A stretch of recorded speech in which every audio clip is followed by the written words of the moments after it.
It's like we would show it one time and we'll step back and say, all right, we don't really want to play around with it. And we go straight to that narcotic, that addiction of throwing the ball. And it got to a point that my guy, West Coast Cowboys, shout out to him, I see him when we out there in Oxnard, had to create a hat that states, run the damn ball. Because it's clearly and obviously that teams want you to run the ball, but we was like, no, we're going to throw it to the teeth, right? And it's crazy how all of this can all be alleviated by making them pay. You run them up out of their quarters defense. You run them up out of when they dropping those safeties deep. But at the end of the day, the Cowboys just never dictated those things. But I'm going to tell y'all something. That damn Clayton Adams, he gonna run you up out of that. He gonna give you some of that old school philosophy on that. Cow back. Brian Schottenheimer is calling the plays, but as an offensive coordinator, he brought in Clayton Adams from Arizona, who had unbelievable run game. Just some pieces in place that make me think, okay, the favorable looks, different backs, young offensive line. Ryan right here. Schottenheimer is calling the plays, but as an offensive coordinator, he brought in Clayton Adams from Arizona, who had unbelievable run game. Rewind one more time. But as an offensive coordinator, he brought in Clayton Adams from Arizona, who had unbelievable run game.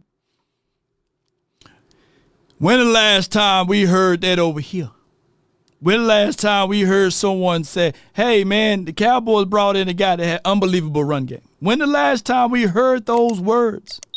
You got to say it's such a simple concept. Run the ball. right. But run with a purpose, too. And it felt as if, though, we ran things to solidify quota, right?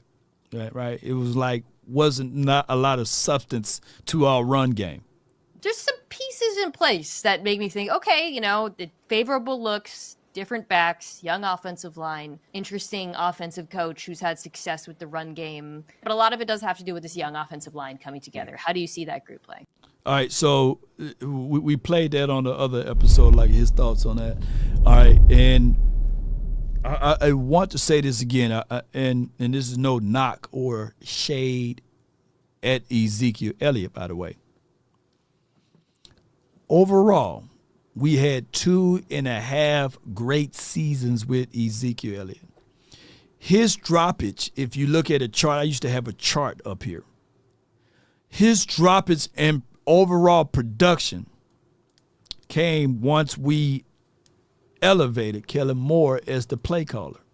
Now, granted, people are going to be like, yeah, but look what Kellen Moore did last year. They got a Lombardi trophy. Cowboys love to give excuses. Like, you think that man stood the same? He had the same. If you think that Kellen Moore in 2024 had the same amount of knowledge that he had in 2018, I got land on the moon for sale, or 2019. I got land on the moon for sale.